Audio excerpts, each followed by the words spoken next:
Yesterday, we started the systemic bacteriology and we were discussing about the classification of streptococci. And I explained you yesterday about the classification. There are two type of classification for streptococci that is based on their hemolytic property, and second classification is based on their serological markers. So serological markers means the bacteria, it produce a specific antigen, that is C antigen, that is act as a serological marker. And because of variation of these variation of this C component, we have different classification, and that classification is known as Lancy-Field classification. So we discuss about the alpha, beta, and gamma hemolytic bacteria. So the alpha hemolytic streptococci, they hemolyze the blood partially. So on the blood agar, they will have a greenish color along with their colonies. Along with that, the beta hemolytic streptococci, they completely digest or completely break down the RBCs as well as you can say the blood, so they will show a clear margins, while gamma hemolytic bacteria, they have no ability to break down the or cause hemolysis. So this is the first classification, that is according to their hemolytic property. The second classification is based on the Lancy field, or it is based on the polysaccharide, that is a C substance. So this C substance is a antigenic part. C substance is an antigenic part that is present on the surface of the bacteria. Which bacteria? Streptococci. We are talking about the streptococci. So these polysaccharides, this is antigenic in nature, and these C substance can be extracted with the dilute acid. So normally the Lancy feed classification, it primarily classify beta hemolytic streptococci. Primarily, it classify beta hemolytic streptococci into A to U, like A, B, C, D, E, F, G, H, different groups. So these, because why beta hemolytic bacteria, we require beta hemolytic classification, because clinically beta hemolytic streptococci are very important, specifically type A and type B. Type A and type B, these two type of beta hemolytic streptococci are clinically very important because they cause a very like common diseases as well as life threatening diseases. So for this purpose, nowadays even commercial kits are also available to confirm the presence of these beta hemolytic streptococci.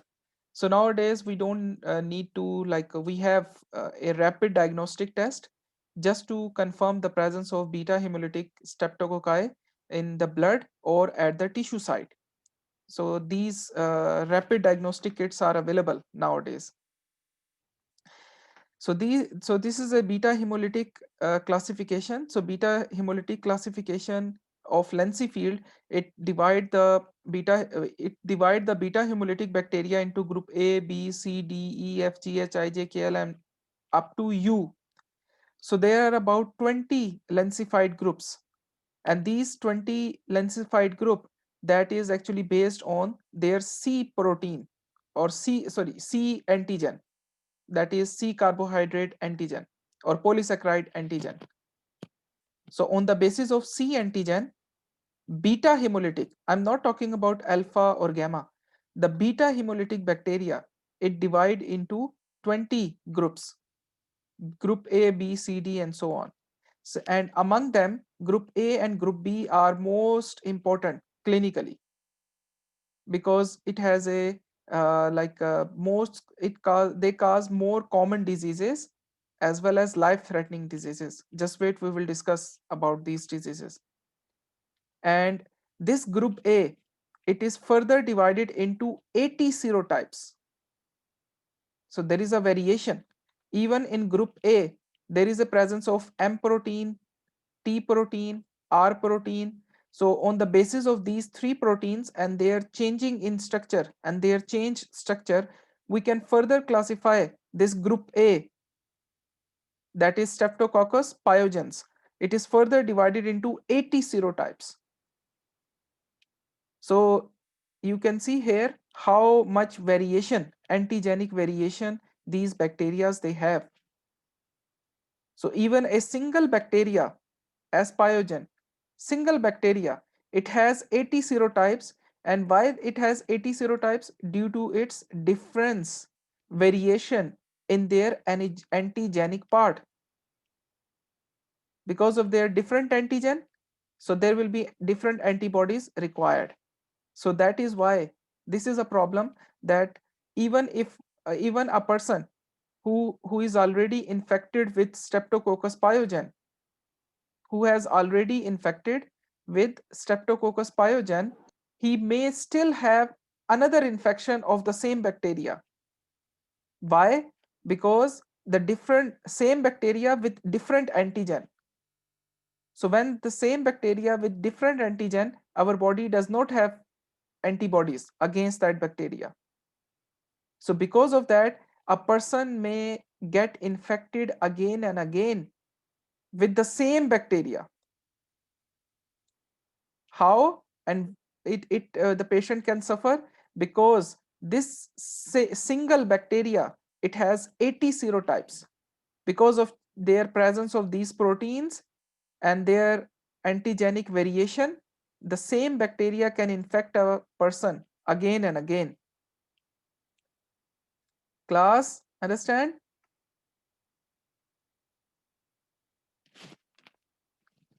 So Lancy-Feet classification, it classify the beta hemolytic bacteria or divide the beta hemolytic bacteria into group A, group B, group C, D, up to U group. Okay. So the most common one, we have this Streptococcus A galactaceae, that is type B, beta hemolytic, Lancy-Field type B, and we have Streptococcus pyogen, that is group A or type A, Lancy-Field beta hemolytic bacteria. Group D, we have Streptococcus bovis, that is alpha hemolytic or gamma hemolytic. So rest of other, they are either alpha or gamma. Like for example, Streptococcus pneumonia, Streptococcus mutans, they are alpha hemolytic bacteria. So they have less, because they do not cause hemolysis too much. So that is why they have less pathogenicity as compared to this Streptococcus pyogen and Streptococcus agalactaceae. Okay, again, this is the same, and the examples of these group A, we know that the Lancy field, it depends on the membrane antigen which is present on the surface. So group A, we have Streptococcus pyogen, group B, we have Streptococcus agalactaceae, group C, F, G, we have Streptococcus equisimilus, we have this zoo epidemicus, and we have this Streptococcus and anguinosus. The same we have group D, that is Enterococcus faecalis, that is present in our intestine, and then we have so on. So these are the classification and the examples of these Lancy field group. So beta hemolytic streptococci, like especially Streptococcus pyogen, as I told you, it is the very clinically important. Clinically, type A and type B, both types are important. So Streptococcus pyogen and Streptococcus, yes, Streptococcus pyogen and Streptococcus agalactaceae. These two bacteria we will discuss in detail about these bacteria because they are clinically very important. So they are the gram positive cocci and the most frequently encountered bacterial pathogens. Most frequently encountered because this Streptococcus pyogen, it is present on our skin as a normal flora. It is present on a skin as a normal flora. So but it can invade, it can invade through the skin.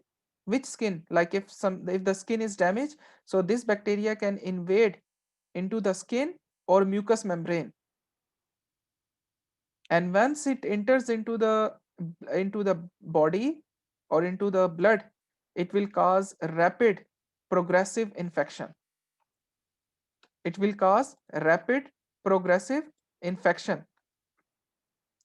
So this Streptococcus pyogen, as I told you, it is highly pathogenic. It is highly pathogenic. So because it is highly pathogenic, so that is why even a small amount of, or small inoculum. What is inoculum? A small quantity of bacteria can replicate and cause a disease. So we don't require a high concentration of bacteria for to cause a disease. So we require even a minute quantity, a small quantity of bacteria to cause infection. Some strain, some strain of Streptococcus pyogen, they also have some post-infection manifestation. Post-infection manifestation mean that the bacteria enter into the blood, cause an infection, and even though after using antibiotics or after bacteria has been killed, but but the surface antigen, which antigen? The Streptococcus pyogen antigen, it can provoke a immune response. It can provoke a immune response. That immune response will lead to a some kind of post infection manifestation or complication. The most common one, that is rheumatic fever.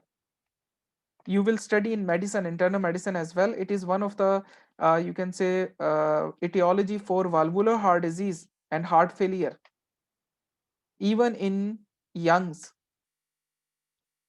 I remember we had one patient, and mostly rheumatic heart disease patient present with acute symptoms once there is a complete stenosis has been occurred. So we received one patient. She was 26 or 27, sorry, 27-year-old female, and we received the patient.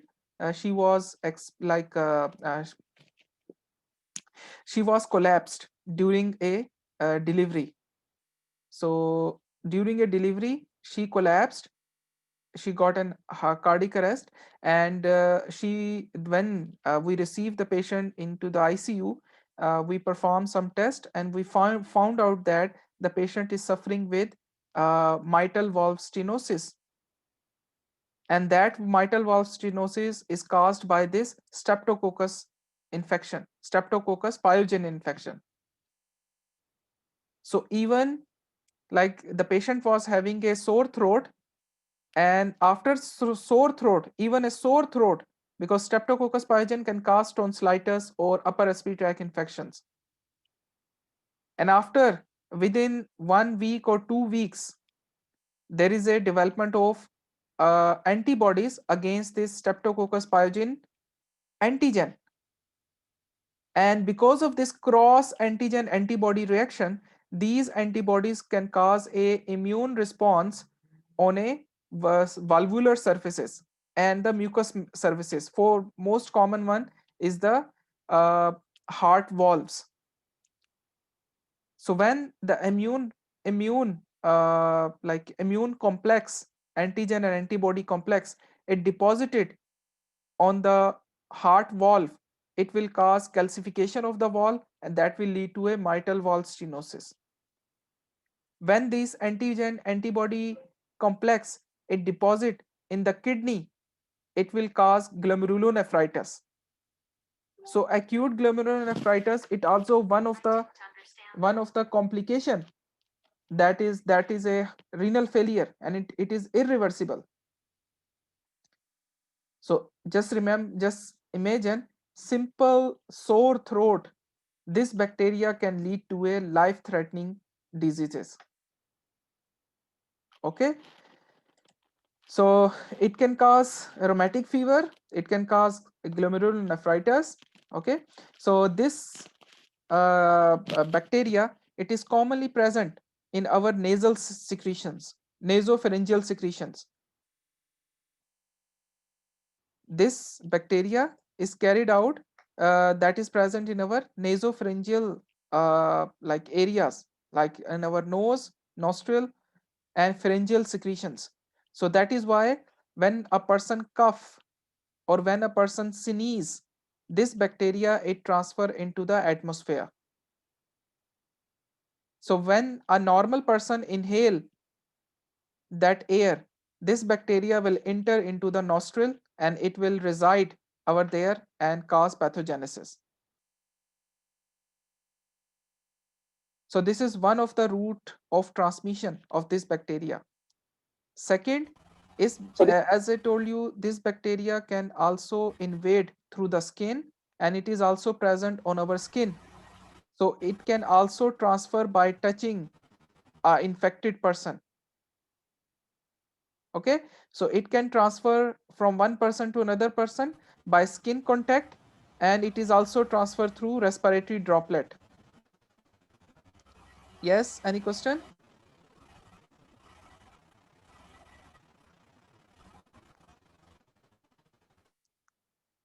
Yes, any question?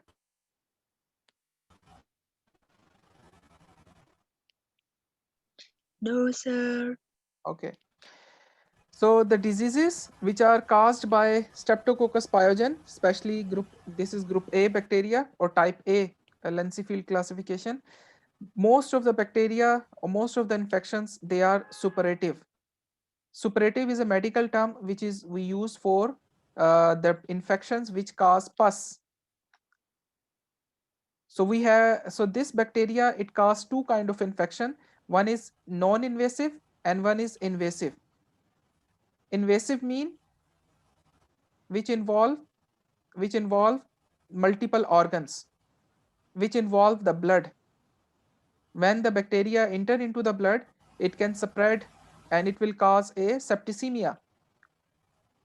It can produce exotoxins. We know that this is Streptococcus gram-positive bacteria. So gram-positive bacteria produce exotoxins. So that exotoxins, they can cause a disease. So that exotoxins is a invasive diseases. So exotoxin, it cause invasive disease. So this bacteria, it cause a non-invasive and invasive both. And most of the invasive and non-invasive both conditions, the bacteria, it produce pus. So the infection, when we see the infection of this bacteria, there will be a pus in the wound. At the site of inflammation or infection, there will be a pus. So this is one of the diagnostic feature for this Streptococcus pyogen infection. So this bacteria involve in pus formation, mostly invasive and non-invasive in both conditions. So non-invasive diseases which this bacteria cause, it cause upper respiratory tract infections. For example, we have pharyngitis, tonsillitis, uh, otitis externa, interna. Otitis is the inflammation of inner ear and middle ear. Okay, so otitis infections or otitis, mastoiditis. Mastoiditis is the mastoid bone that is present in our inner ear. Mastoiditis. So from if a patient develop mastoiditis, then from this mastoid bone, this bacteria can also enter into the brain, and when it enter into the brain, it may cause meningitis. So this bacteria, it cause upper respiratory tract infection. Along with that, it can also cause pyoderma impetigo. As I told you, it is by this bacteria is a pus forming. So pyoderma impetigo is a local skin condition that is a pus lesions. So there will be a multiple small pus lesions which appears on face, arms, and legs. Just wait, I show you the picture. I think I have the picture. Okay, wait, I will show you the picture. I have the picture of this pyoderma impetigo. So it is a localized pus producing lesions which present on face as well as on the limbs. Okay, so what is the structure and physiology of this bacteria? So when we see the structure, we know that this is a streptococci. This is a streptococci. So streptococci, they are present in a chain form. So when we recovered the bacteria from a liquid culture, it always form a long chain. It always form a long chain. But remember, uh, this streptococci, although this is streptococci, beta hemolytic streptococci, but still it may appear as individual cocci, or it may form a pair like a diplococci, or it may present as a cluster of cells, just like staphylococcus. So in reality, these streptococci, beta hemolytic streptococci, they are present as a single cocci when we take a pus sample, when we take the blood sample and we culture the bacteria. Then in that sample, you can see this bacteria may be present in clusters like a staphylococci, or they may be present in as a form of diplococci in a pairs. Okay, so every conditions can present. Maybe they may present as a long chain. They may present as a individual cocci or pairs. So this is their structure. This is actually their appearance when we isolate the bacteria from some infectious site. Next, the capsule, the outer covering. We know that the outer covering, that is a capsule. So this bacteria is a capsule forming bacteria, and one of the important pathogenic or a immune, you can say that immune evading. What is immune evading?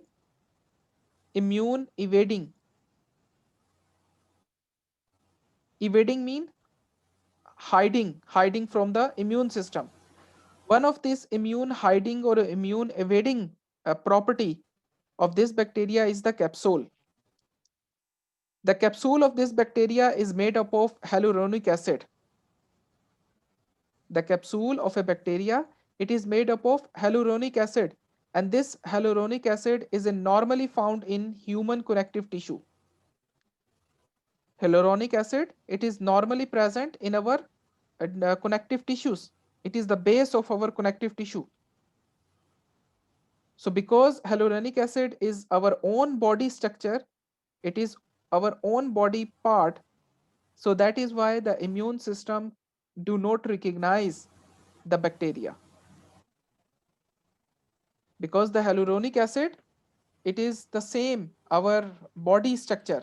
So that is why our immune response, our WBCs, they cannot recognize this bacteria as a foreign object, because their capsule is have the same material which we have. So that's how this bacteria evade or escape from the immune system. So this capsule, hyaluronic capsule, it is actually provide this bacteria immunity. This capsule provide immunity to this bacteria to escape from the immune system. So as well as this capsule also help as a antiphagocytic, uh, like you can say, benefit to the bacteria. So this is their capsule. So this capsule, it is present in the outer surface. The next structure is we have the cell wall. So cell wall of this bacteria, it is because gram positive bacteria, so their cell wall is will be thick. You have studied the cell wall of the bacteria. So cell wall of the bacteria, it contain a clinically important components. These components, for example, we have the M protein. The cell wall of this gram-positive bacteria, it has some clinically important structures. The first structure is we have M protein.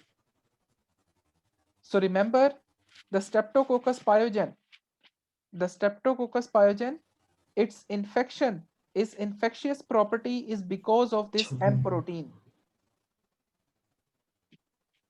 The Streptococcus pyogen, its infection causing ability is because of the presence of this M protein. If you remove the M protein, let me show you this M protein. This is M protein. If you remove this M protein, if you remove the M protein, then this bacteria will no longer be infectious. There will be no pathogenicity. So Streptococcus pyogen, it is infectious because of the presence of this M protein, and this M protein is present. It is actually anchored. You can see here, it is anchored into the cell membrane. Here, you can see it is anchored into the cell wall and reached to the cell membrane where it has a C terminus. C terminus. While the outer area we have N terminus. The inner one is the C terminus, that is the anchored one, which is anchoring the cell wall and cell membrane, while the outer area, that is we call the N terminus. This N terminal, it is actually the N terminus of this protein. It is exposed to the outer environment. This N protein, it is exposed to the N terminus, it is exposed to the outer environment. And remember, due to the structural variation of this N terminus, due to the structural difference of this N terminus, we have 80 serotype of this bacteria.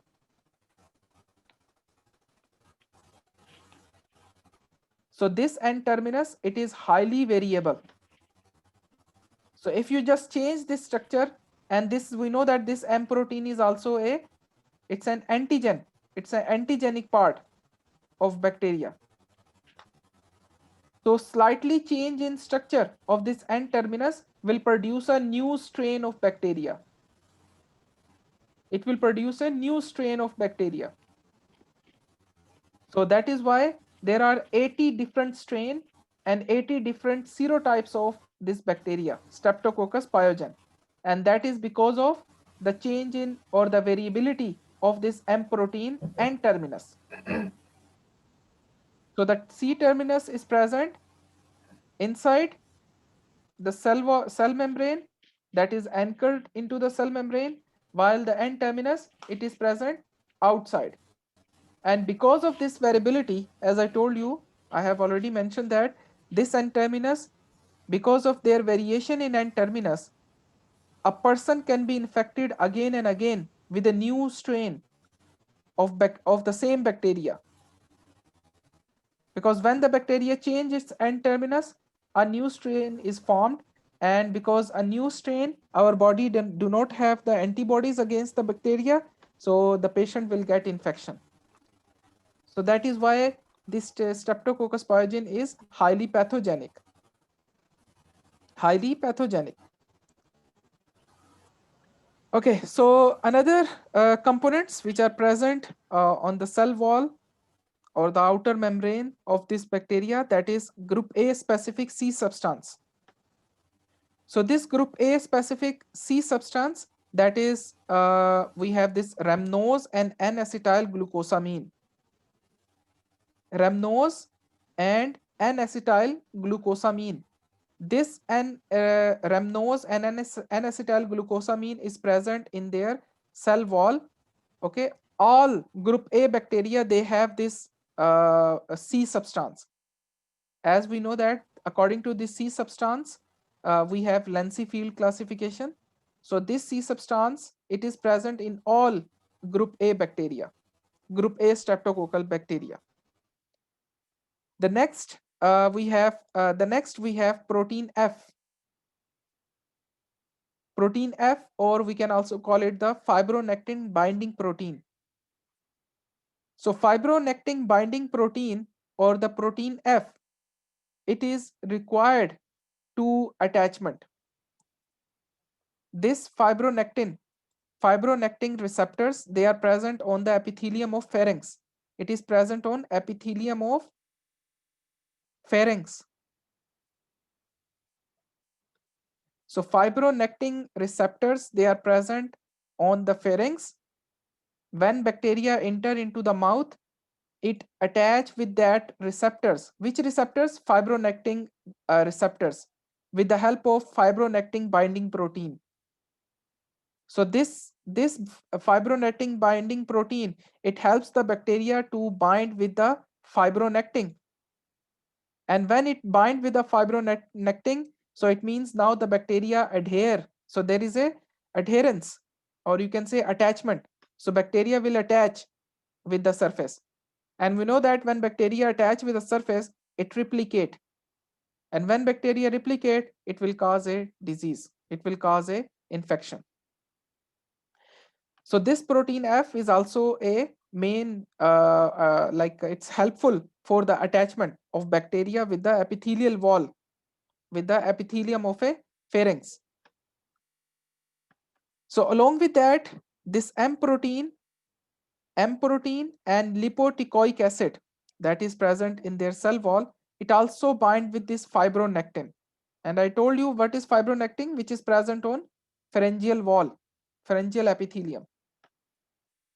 So this protein F, M protein, lipoticoic acids, they bind with this, bind with the fibronectin, and these all M protein, lipoticoic acid, protein F helps the bacteria to attach with the epithelium.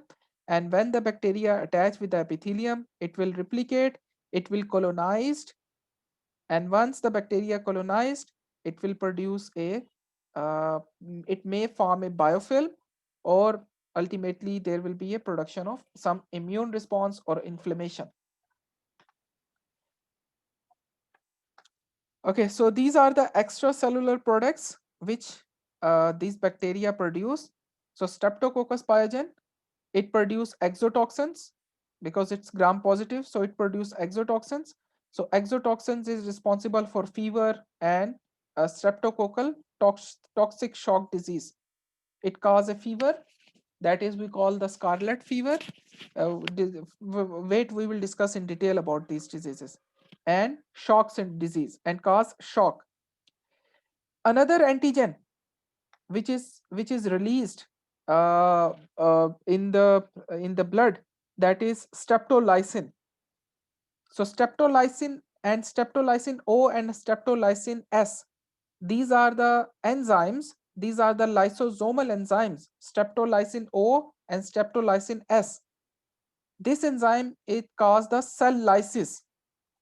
This enzyme, it causes cell lysis, and this streptolysin O and S can be extracted from the blood. Like if there is an infection, so we can also identify these streptolysin O and S in the lab. Okay, so class, we have less than a minute. After a break, we will continue. Please, if you have any question, you can ask.什么都是假的。